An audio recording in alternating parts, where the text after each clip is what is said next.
What is up, guys? Rick Hackus here with an awesome Destiny idea to share with you guys today. The Necromancer Warlock subclass. Now this is an entirely new subclass based upon an entirely new element of decay, or another word would be radiation. Now this subclass was designed by Reddit user H. Stego, and I will link the original Reddit post down in the description. Now the reason I'm bringing this to you guys today is that I'm always looking out for ways to improve Destiny. I make a lot of my own idea videos, but I can't come up with everything, so if I see someone else's idea and I think it's amazing, I will definitely bring it to you guys. Now don't think I'm just jacking this idea. I actually messaged him and he happened to be a subscriber, so he's more than happy to let me make a video on his idea. We've actually got a ton of stuff. He designed an entire subclass with all of the different abilities, the super, the melees, and all of the abilities attached to all of that stuff, so we're going to be going over that today. But before we go over it, I just want to quickly say some of this stuff definitely, even when I was looking at it, it does have a little bit of balance issues. Some stuff seems very, very good, some stuff seems, kind of underpowered, but that's not really what we're going to focus on today. Today we're just talking about this idea and kind of, showcasing what is possible when you kind of think outside the box, think of an entirely new element with that radiation, and design a subclass around it. So without further ado, let's get started with the Necromancer Warlock, also referred to as the Lifereaper. Again, we've got an entire subclass we're going over today, so let's start out here with the grenades. First and foremost, we have the Biohazard Grenade, a grenade that creates a contaminated fog which damages foes and weakens their defense to incoming damage. So this grenade is going to create an area of effect that's going to damage enemies that are within it, but additionally it's also going to make enemies take more damage when they've enacted with this grenade. We next have the Lead Grenade, an explosive grenade that confuses your foes so that they cannot differentiate between allies and enemies. That is quite interesting. You throw a grenade and you're no longer going to see who's on your team and who's not. It's just completely, all of the characters on PvP will have, no names above them. That's pretty interesting. It's obviously not going to be very good for PvE, but it's definitely an interesting ability. Moving on, we have the Parasite Grenade, a grenade that splits into target-seeking projectiles. Stickied enemies absorb half of your damage. So the grenade is not necessarily going to do a ton of damage when thrown, but rather the enemies that get stuck by this grenade, by the seeking swarms essentially of this grenade, are going to take half the damage that you take. So if you get a rocket launcher to the face, they might die as well. That's definitely an interesting ability. Moving on, we have the super with Decay Bringer. Surround yourself in a decay fog that damages you and enemies nearby. Kills instantly heal you, and all your stats are improved. So right away, I love this idea, and I think it's so unique, having this super that creates, I would assume, a large area of effect fog that damages all of the enemies within it and yourself, but you're actually going to heal yourself instantly whenever you kill an enemy. So it's very high risk, high reward, because yes, it's going to damage you. That's definitely a downside, but again, you do get that instant healing as long as you're being proactive and killing enemies within this fog. Really unique idea.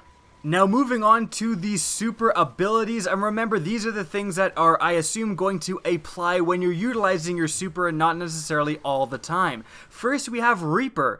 Gain 3 additional grenade charges. All melees are executed with your scythe. So yes, you actually have a scythe as kind of an extra melee weapon, extra ability for this subclass.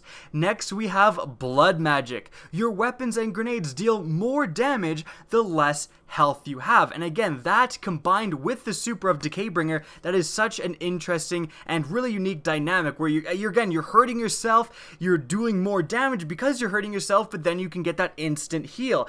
Definitely some synergies going on there. And lastly, we have Undead. Getting killed while in your super lets you come back with a huge explosion. So you kind of would let yourself die then to get another special bonus. That's pretty cool. And we can definitely see why this subclass is referred to as the Necromancer Warlock, with a lot of reviving and death-focused abilities. Now let's move on to the melee ability, which is called Venom Touch. Weaken your target's defense for 5 seconds. So this is going to be another damage over time melee where the damage is more associated with, again, you're going to hit your enemy. It's not the initial hit that does the damage, it's the damage over time that is applied.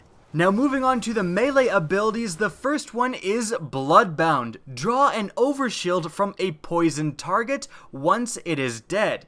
Now, that is a cool ability. That actually sounds like a more balanced, fixed version of the frickin' Scorch melee already in the game, where you basically get an instant overshield. This is going to give you an overshield, but it's going to only do so once that target is already dead. So that's very interesting, being able to, melee an enemy, get out of that scenario, and potentially then get an overshield in another gunfight if that poisoned enemy ends up dying. So that's a cool ability. I like it a lot. Moving on, we have Life Trade. Sacrifice a bit of your health to severely poison your enemy. If you kill your foe, you can resurrect from the dead.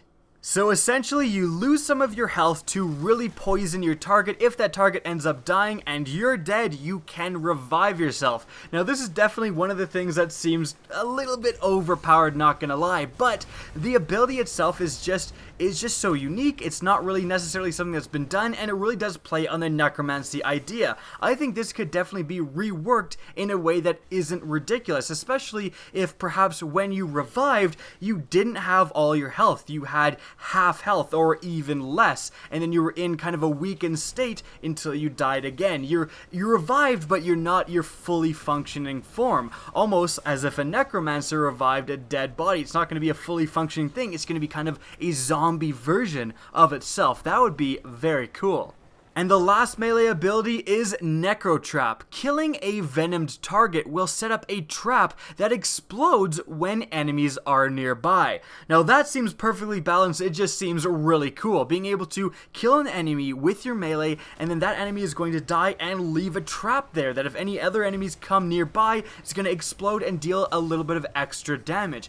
Definitely a cool ability, something that really isn't in the game right now, and something that would be pretty useful in PvE and PvP, I think. And moving on, the last few abilities for this subclass. Firstly, we have Stabilized Cores. Decay Bringer lasts longer, and the fog is bigger. Allies staying in the fog deal more damage. We have Reaping. Kills Charger Grenade by 5%. Incoming damage while having no shield charges your super. We have Summon the Dead. When you come back to life, you resurrect dead allies nearby.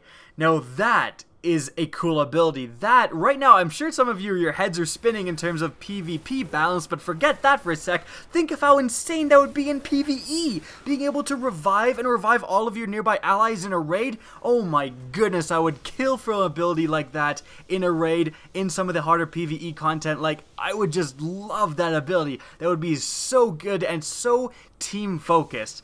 Again, the power issue, maybe it's overpowered, I don't know, but abilities somewhat similar to this would just be such a cool addition to Destiny. Moving on, we have Soul Tear. Press circle to create a mirror image of yourself for a short time. So that's kind of very similar to the Shade Step ability, again activated by circle, and then you're going to, do your Shade Step. This is going to be somewhat similar and a little bit of a different ability, creating a mirror image of yourself, maybe confusing some enemies, probably confusing enemies in PvE a little bit more because their aggro will hopefully switch to that mirror image. Quite a useful ability. Next, we have Scythe. Now, this obviously is tying into the Scythe you get with this character that you can see with the concept art. You press R1 while airborne to come down with your Scythe and cause damage in a small area. So again, it's like another additional ability for this subclass as long as it's selected.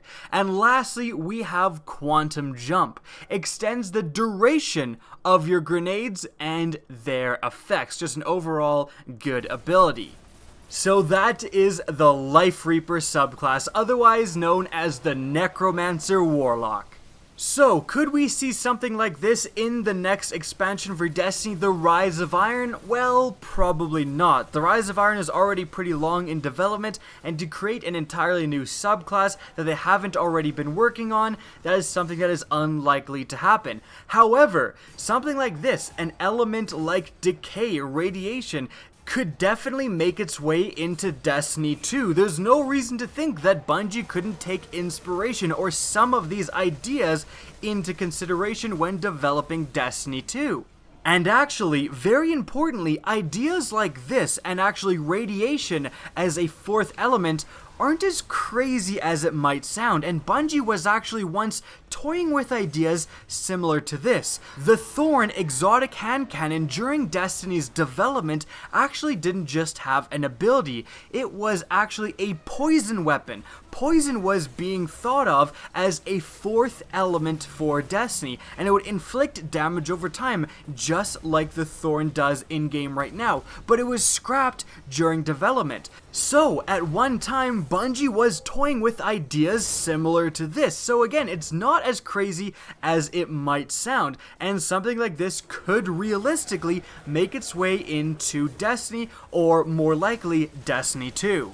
Now, that's going to be it for the video. Thank you guys for watching. Again, shout out to HStego for coming up with this idea. Now, if you want to see more Destiny content similar to this, don't be afraid to slap that subscribe button. If you want to get in touch with me and keep up to date with the latest channel activity, the best way is to follow me on Twitter at RickCacus, that's linked in the description down below, as is my Twitch channel, which you can also follow. Again, I hope you enjoyed the video, and as always, have a good day.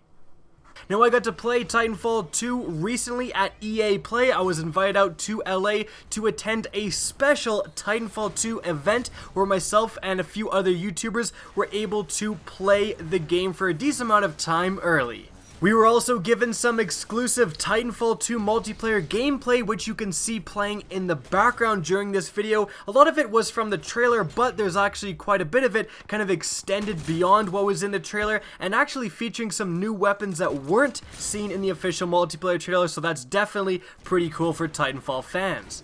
Now let's get started by discussing what new features were added in the Titanfall 2 multiplayer.